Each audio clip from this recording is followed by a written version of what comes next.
राग विज्ञान नमोता ही जाते परहंता जो विद्याधि सागर सुधी जो विद्याधि सागर सुधी गुरु हैं हितैषी शुद्धात्म में निरत नित्य हितोपदेशी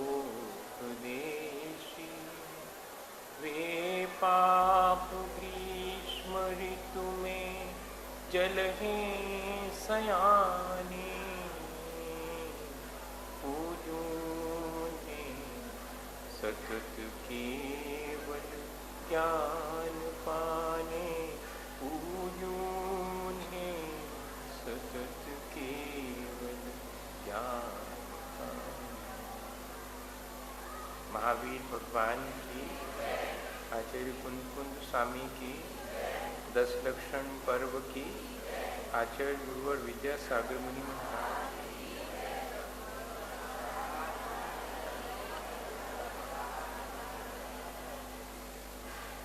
हम सब लोग अपने जीवन को अच्छा बनाने के लिए पिछले दिनों से लगातार जैसा आचार्य भगवंतों ने हमारे जीवन को अच्छा बनाने के लिए धर्म का उपदेश दिया है, धर्म धारण करने के लिए हमें कहा है, सो हम उसी दिशा में विचार भी कर रहे हैं और धारण करने के लिए यथाशक्ति प्रयत्न भी कर रहे हैं। हमारा जीवन आकाश के समान हो जाए, जैसे कि आकाश सब जीवों को जगह देता है और सबके प्रति अच्छा भाव रखता है, समान भाव रखता है, भेदभाव नहीं करता। ऐसी ही दृष्टि आकाश के समान निर्मल हमारी भी हो जाए, हमें अपने आत्मद्रव्य की तरफ ध्यान चला जाए। हमारा ध्यान तो दिन भर, सारे जीवन भर पर्यायों की तरफ लगा रहता है। सो जब हम बाह्य पर्यायों को अपनी दृष्टि में लाते हैं तो सिवाय राग द्वेष के और कुछ नहीं होता। जो पर्याय हमारे अनुकूल परिणमन करती है, ऐसा जान पड़ता है कि हमारे अनुकूल परिणमन हुआ है, तो उसमें हम रागान्वित हो जाते हैं। और यदि परिणमन हमारे प्रतिकूल होता है तो हम द्वेष करने लगते हैं। यह जो पर्यायगत अपनी दृष्टि है, उसे आचार्य भगवंत संक्लेश और अहंकार का कारण मानकर छोड़ने के लिए उपदेश देते हैं। आकाश के समान दृष्टि आत्मद्रव्य की तरफ हो तो हम निर्विकल्प होकर अपने आत्मा में, आत्मा के स्वभाव में लीन रह सकते हैं। सो आत्मलीनता या आत्म अनुराग का नाम ही ब्रह्मचर्य है। स्वतंत्र वृत्ति निवृत्ति अर्थम गुरुकुल वासो वा ब्रह्मचर्य। जो पांचों इंद्रिय और मन के विषयों में अपन स्वच्छंद होकर के अपना जीवन व्यतीत करते हैं, उसे रोक लेना और गुरुजनों के समीप, उनके निकट अपने जीवन को व्यतीत करना, यह ब्रह्मचर्य है। सुध परिचिदानुभूता सवस्वी काम भोग बंध कहा, हे अत्तसुविलंबो नवरि न सुलभो विहत्तस। यह जो 5 इंद्रिय और मन के विषयों की कथा है, जिससे कि संसार का आश्रय और बंदगी होता है, सो हमारे द्वारा अनेकों बार सुनी गई है, परिचित है, बहुत बार हमारे अनुभव में आई है। सो यह यात्रा तो अंतहीन है। हम क्या करें, इसमें अपनी ऊर्जा को व्यर्थ गमाते हैं तो ठीक नहीं है। हमें अपनी ऊर्जा का उदात्तीकरण, सब्लिमाइजेशन करना चाहिए। हमारी ऊर्जा, हमारा जीवन पंचेंद्रिय और मन के विषयों में ही आसक्त हो करके निरंतर उसी में लगे रह करके जीवन व्यतीत कर देता है। और यदि हम उस तरफ से अपना जीवन हटा करके अपनी ऊर्जा को सुरक्षित करें, संचित करें और तपस्या की तरफ लगा करके अपने जीवन का कल्याण करें, वीतरागता का अनुभव करें, तो यही ब्रह्मचर्य है। तो ऊर्जा का उदात्तीकरण करना भी ब्रह्मचर्य है।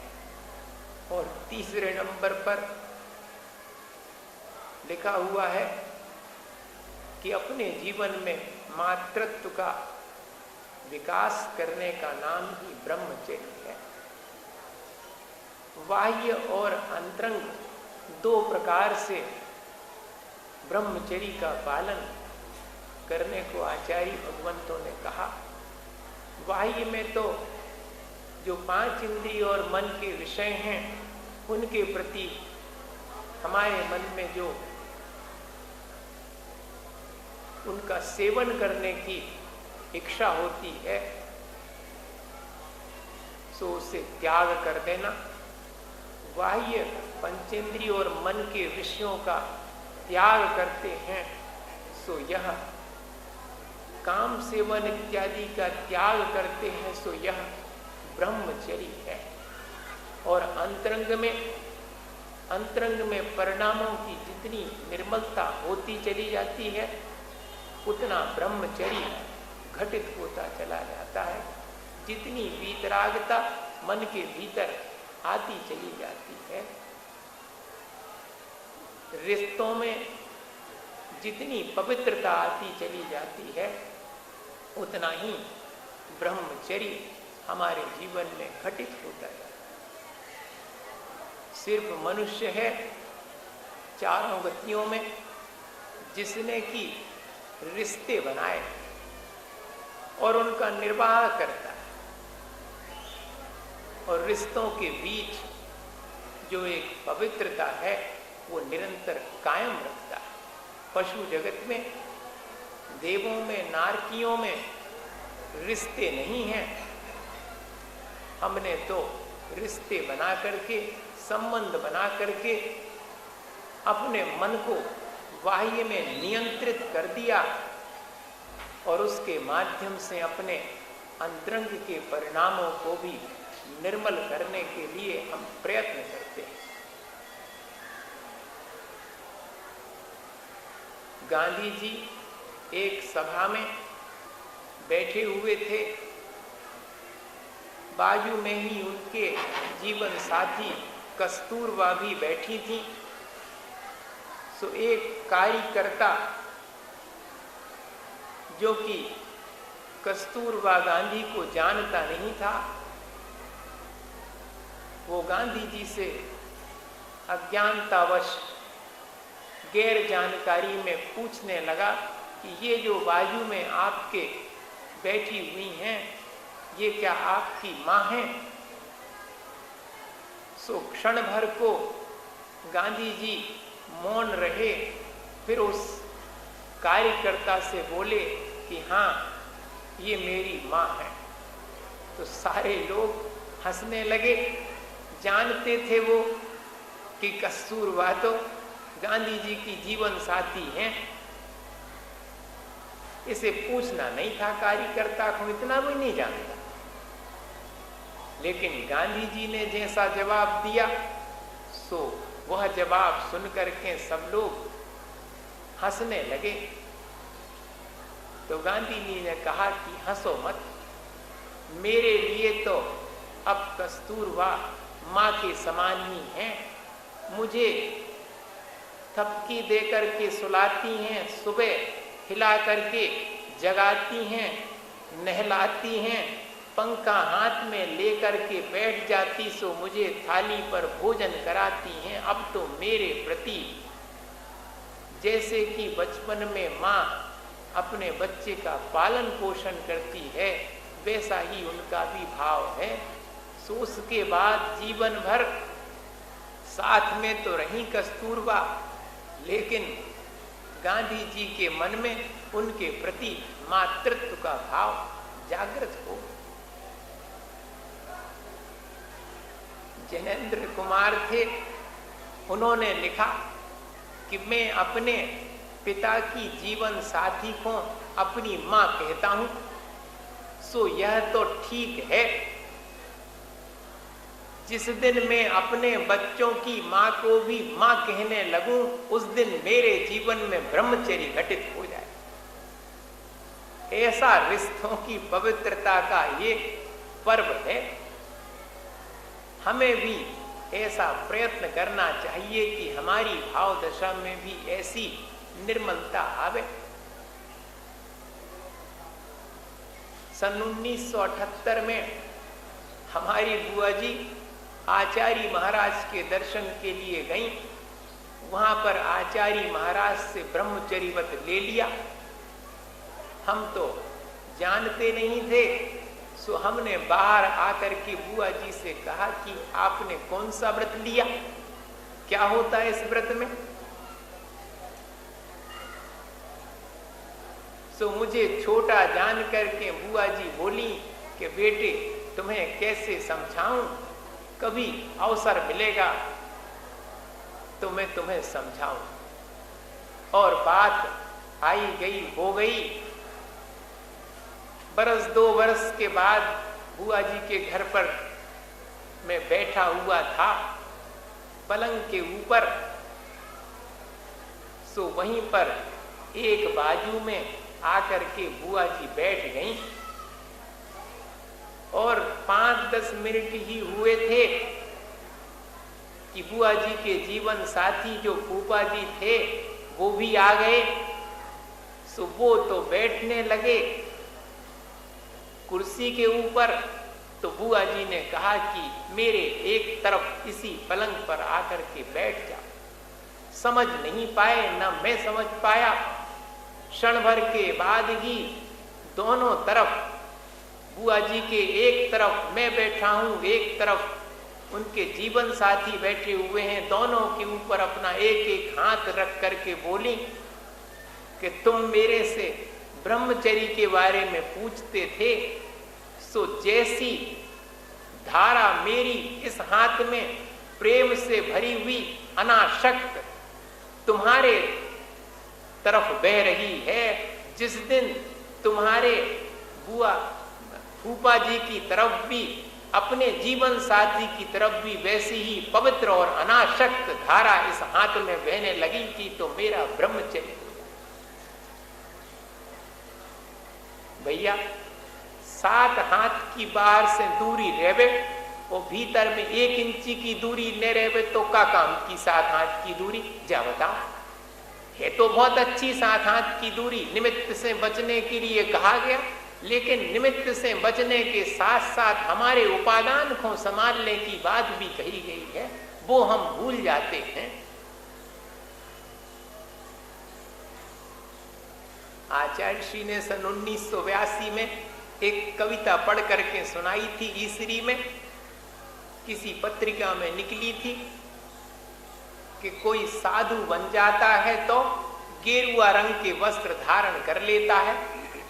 उसके लिए उपदेश देने के लिए लिखी गई थी वो कविता कि अभी तुमने आग के रंग के कपड़े पहने हैं, अभी तुम्हारा काम आग में तपस्या की जला नहीं है, अभी तो तुम्हें स्त्री और पुरुष में फर्क नजर आता है। अभी तो तुम्हें स्त्री और पुरुष में फर्क नजर आता है, स्त्री के पीछे दौड़ना और स्त्री से दूर दौड़ भागना, यात्रा दोनों में जारी है। अभी तुम्हारी मोक्ष की यात्रा शुरू नहीं हुई। आशय क्या था कि भाई जितना नेगेशन होगा उसमें कहीं अंतरंग में अट्रैक्शन ना छुपा हो, यह भाव मैं अपने भीतर परखता रहूं। मेरे भावों में वैसी निर्मलता आई है कि नहीं आई, जैसे कि मैं बाहर से प्रयास करता हूं उस निर्मलता को पाने का। आचार्य भगवंतों ने ऐसी ही निर्मलता को ब्रह्मचर्य कहा। दो बौद्ध भिक्षु चले जा रहे थे, रास्ते से जाते समय अचानक नदी किनारे गुजरते हुए देखा कि एक कोई डूब रहा है नदी में और बचाने के लिए कह रहा है।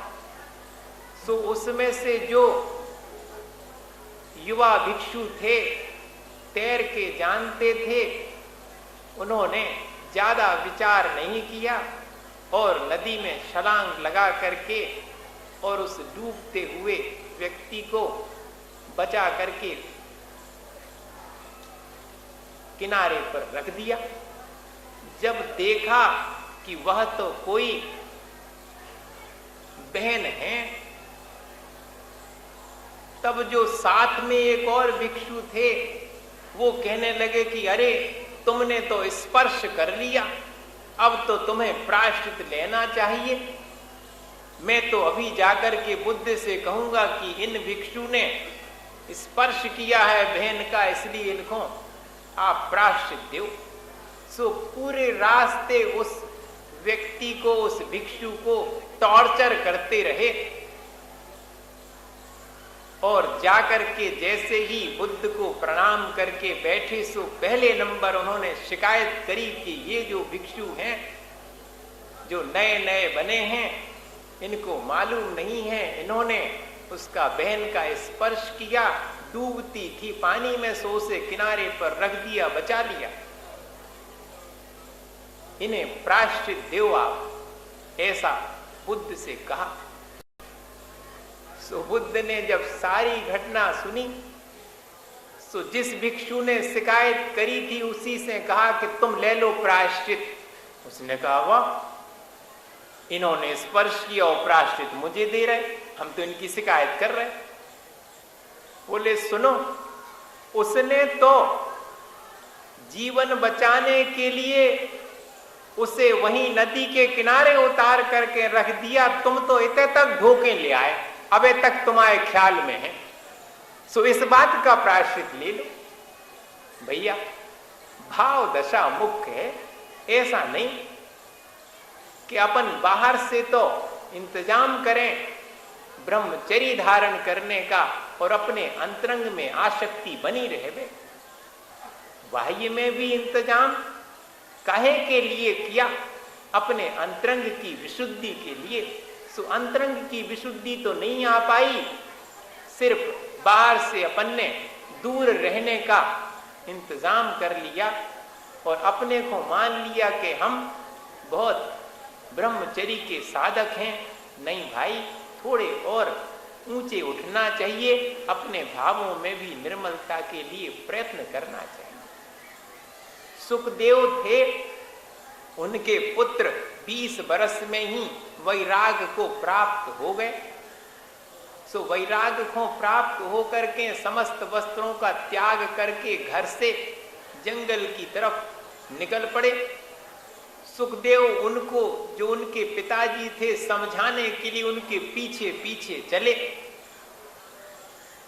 नदी के किनारे से गुजरते समय वहां पर मां बहनें स्नान कर रही थीं। सो सुखदेव के पुत्र, जो कि वस्त्र उतार करके जंगल में विरक्त होकर के जा रहे थे, जब वे गुजरे वहां से तो किसी ने कोई रिएक्शन नहीं किया, कोई प्रतिक्रिया नहीं की। और जैसे ही सुखदेव वहां से गुजरने लगे तो सबने अपने अपने कपड़े संभालना शुरू कर दिया। सुखदेव को बड़ा गुस्सा आया कि देखो, मेरा 20 वर्ष का नौजवान पुत्र निर्वस्त्र निकल गया, तब तुम्हें शर्म नहीं आई और तुम कपड़े नहीं संभाल रहे, और हम इतने वृद्ध हो गए, बुजुर्ग हो गए और हम निकल रहे, सो तुम्हें कपड़े संभालने की पड़ी है। तो उन मां लोगों ने कहा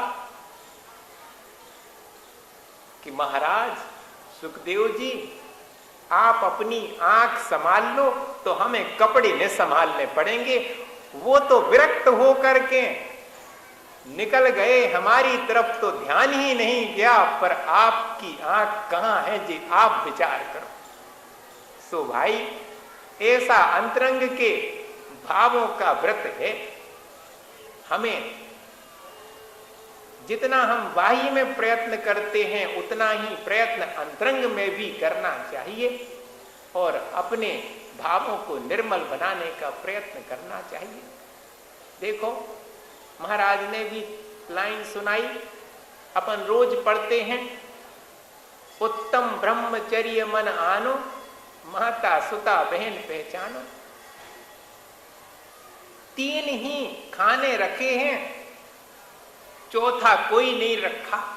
वो हमारी आसक्ति है जो कि हम बना लेते हैं। बाकी तो रिश्ते, जो पवित्रता रिश्तों के बीच है, वो तो माँ और बहन और बेटी के ही रिश्तों में है। सो आचार्य भगवंतों को पूजा में ही लिखना पड़ा कि संसार में विश्वेल नारी तज गए जोगीश्वरा। जिन्होंने अपने आध्यात्मिक विकास के लिए अपने जीवन को समर्पित किया, सो उन्होंने सबसे पहले इस अपने बनाए हुए रिश्ते को वहीं पर रोक दिया कि नहीं, ये चौथा वाला रिश्ता अब मेरे आध्यात्मिक विकास के लिए आवश्यक नहीं है। सो किसे तज दिया? तज गए जोगीश्वरा नारी। ये नहीं लिखा उसमें कि संसार में विश्वेल मां तज गए जोगीश्वरा, संसार में विश्वेल बहन तज गए जोगीश्वरा, बेटी तज गए जोगीश्वरा। नहीं, नारी तज गए जोगीश्वरा। जो मां बहन या बेटी के प्रति मेरा आसक्ति का, वासना का भाव है, उसे छोड़ने पर ही आध्यात्मिक विकास होगा। सो कई लोगों ने तो बाद में लाइन सुधारने की कोशिश करी। बताओ, जैसे कि लिखे बारो बुद्धू है तो जी हते समानदार है, सो लाइन बदल दी। आशय तो उस लिखने वाले का यही था कि मेरे भीतर जो वासना है, मेरे भीतर जो दृष्टि की निर्मलता नहीं है, सो उसके परिणाम स्वरूप मैंने ये रिश्ता बनाया है, अपनी अनंत वासना को सीमित कर लिया। इतना तो सदार संतोष व्रत मैंने ले लिया था, अब उससे भी ऊपर उठता हूं। उस रिश्ते को जो मैंने बनाया था उससे भी ऊंचे उठ करके मैं समस्त जगत के प्रति 3 ही रिश्ते, माँ का, बहन का और भाई और बेटी का, यह रखूंगा, ऐसा विचार करता है और ब्रह्मचर्य व्रत को धारण करता। अपन इस तरह के व्रत को अपने अंतरंग में कैसे धारण करें, ऐसा विचार करना चाहिए। स्वस्थ मानसिकता बहुत जरूरी है, भगवान की भक्ति जरूरी है, इंद्रियों पर विजय जरूरी है और अच्छे लोगों की संगति, अच्छे साहित्य की संगति, अच्छी चीजों की संगति जरूरी। इन सब का भी अपने ऊपर असर पड़ता है। खोटी संगति होए, खोटा साहित्य होए, तो ये सब भी निमित्त बन सकता हमारे भावों की विकृति में। सो आचार्य भगवंतों ने इससे भी बचने के लिए कहा और 5 इंद्रिय और मन के विषयों को भी धीरे धीरे परिमित करते जाओ, उनके प्रति भी आसक्ति घटाते जाओ। और जितना बने उतना ठाट बाट से भगवान की पूजा करो, उनके गुणगान करो, और सबसे बड़ी चीज अपनी मानसिकता को स्वस्थ रखो। मानसिकता स्वस्थ सब समझते हैं कि हमारी मानसिकता कहां अस्वस्थ हो गई। देखो सीता जी थी, सो रावण के लिए तो वही उनकी देह के प्रति आसक्ति का कारण बनी, और वही लक्ष्मण जी उनके लिए श्रद्धा का विषय थी, जिनको की पहचानते समय सिर्फ नूपुर ही पहचान में आए, क्योंकि वे उनके रोज चरण स्पर्श करते थे। अपने आप पहचान सकते हैं अपन की स्वस्थ मानसिकता रावण की है या लक्ष्मण जी की। सो ऐसी ही अपने अंदर भी अपनी स्वस्थ मानसिकता है कि नहीं है, ये अपन पहचान सकते हैं। बड़े आत्मविश्वास की आवश्यकता है इस स्वस्थ मानसिकता के प्राप्त करने के लिए। सीता जी का ही उदाहरण है, जब लोगों के कहने से, लोकापवाद से रामचंद्र जी ने वनवास दे दिया, और जब घर में रखने के लिए बात आई तो अग्नि परीक्षा देना होगी ऐसा कहा। सो पद्म पुराण में पंक्तियां लिखी हैं कि अग्नि कुंड में प्रवेश करने से पहले पंच परमेष्ठी का स्मरण करके सीता जी ने कहा कि हे अग्नि, यदि मैंने स्वप्न में भी राम के सिवाय किसी और को अपने मन में स्मरण किया हो तो तू क्या मुझे जलाएगी? मैं तो अपने भावों से स्वयं ही जल गई। और अगर मैंने राम के सिवाय पर पुरुष को स्वप्न में भी स्मरण नहीं किया होगा तो तू मुझे क्या जलाएगी? मैं प्रवेश करती हूं, जला के देख। ऐसा आत्मविश्वास जिसके भीतर स्वस्थ मानसिकता है उसके ही भीतर आएगा। वरना तो हम किसी और की बहन के साथ बैठ करके बात करें सो तो ठीक, लेकिन दूसरा कोई हमारी बहन के साथ बात कर रहा है तो दाल में काला है। लो, ये हो गई स्वस्थ मानसिकता। अपने मापदंड कुछ और दूसरे के लिए कुछ और। ये तो हमारी ही दृष्टि का दोष है। हमें पहले अपनी मानसिकता ठीक करनी चाहिए कि हमारे भीतर तो मन हमने पहले गंदा कर लिया, दूसरे का हो या नहीं हो ये कैसे कह सकते हैं। जैनेन्द्र कुमार की नातिन 11 वर्ष की थी, सो अपनी मां के साथ में नाना जी के घर आई। वो छोटी सी बेटी सो नाना जी के पास में खूब खेल रही थी, और खेलते खेलते जैसे बच्चे लोग चेहरे पर चुम्बन कर लेते हैं वैसा ही उसने कर लिया नाना जी को खेल खेल में। उसकी मां ने अर्थात जैनेन्द्र कुमार की बेटी ने, जो बड़ी सारी थी, उन्होंने देख लिया। जैसे ही देखा तो उस 10-11 साल की बेटी से कहती कि तुझे शर्म नहीं आती जो नाना जी को चुम्मी ले रही? अब बताओ। जैनेन्द्र कुमार ने लिखा कि देखो तो उनके भीतर तो कोई विकार आया नहीं है, और हम अपने विकारों को उन पर आरोपित करते हैं और अपनी मानसिकता के साथ साथ उनकी मानसिकता को खराब करते। उसके बाद से इतनी भयभीत हुई वो 10-11 वर्ष की बेटी कि फिर भूल कर भी उसने वैसा नहीं किया। जैनेन्द्र कुमार को वैसा प्यार उसने नहीं किया। डर गई कि शायद समथिंग इज रॉन्ग, कुछ गलत हो गया। यह जो मानसिकता की विकृति है ये अपन बच्चों के भीतर खुद डालते हैं अपने भीतर होने की वजह से। वरना तो पहले 10-11 साल के बच्चे वस्त्र पहने हैं कि नहीं पहने हैं, ऐसे ही घूम रहे हैं, तो उनके भीतर कहीं कोई विकार उत्पन्न नहीं होता था। आज तो छोटे छोटे बच्चों को भी देखें मेरे साथ लड़का पढ़ता था एक, उसने मुझे एक दिन बताया कि उस समय सन 74-75 में कि जमाना कितना बदल गया भाई। मैंने कहा क्यों, क्या हुआ? बोले मैं रास्ते से चला जा रहा था, एक 4-5 बरस की बेटी थी, मैंने उसको थोड़े अलग हटा करके और निकलने के लिए रास्ता किया, तो वो मेरे से बोलती कि तुझे शर्म नहीं आती है जो मुझे स्पर्श करता। अब बताओ, अब 4-5 बरस की बेटी के अंदर ऐसा विकार भाव उत्पन्न हो गया। भाई ये तो मन में आने वाला व्रत है, सो अपन को अपने मन में स्वस्थ विचार और भावों की निर्मलता का प्रयत्न करना चाहिए। बाहर से कछु न करो चाहिए, जा नहीं कह रहे हम। बाहर से हमने जो दूरी बनाई है उसकी सार्थकता अपने मन की विशुद्धि में है। सो वह मन की विशुद्धि, मन की निर्मलता भी अपनी बनी रहे, यह अपन को आज के दिन प्रयत्न करना चाहिए।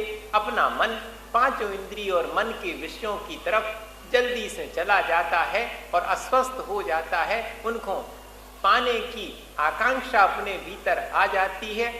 सो धीरे धीरे करके पांचों इंद्रिय और मन के विषयों के प्रति अनासक्त हो करके अपने आत्मा का जो वीतराग स्वभाव है उसमें अधिक से अधिक रमण करने का अपन प्रयत्न करें, तो भाई अपने भीतर ब्रह्मचर्य क्षण भर में आने के लिए अपन स्वयं महसूस करेंगे कि आ गया है ब्रह्मचर्य। ऐसा आज का ये दिन ब्रह्मचर्य का है, अपन को भी ऐसा ही अभ्यास करना चाहिए।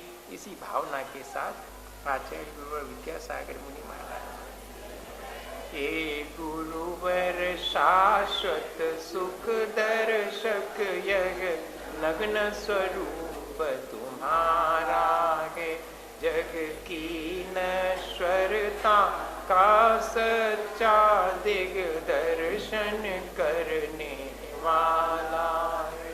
जग जग विषयों में रच बच कर कातिल नेत्रा में तोता हो, अथवा वह शिव के निष्कंटक पथ में विषकंटक होता हो।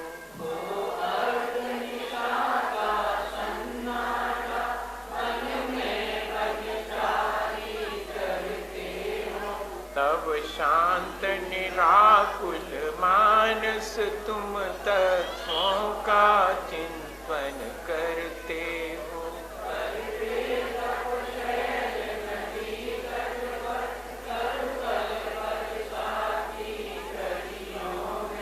समतारस पान किया करते सुख दुख दोनों की घड़ियों में।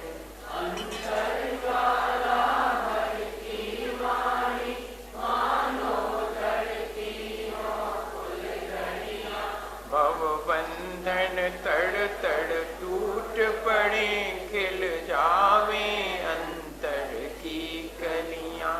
तुम साधानी क्या कोई हो, जग को देती जगती निधियां। दिन रात लुटाया करते हो शम शम की अविनश्वर मणियां।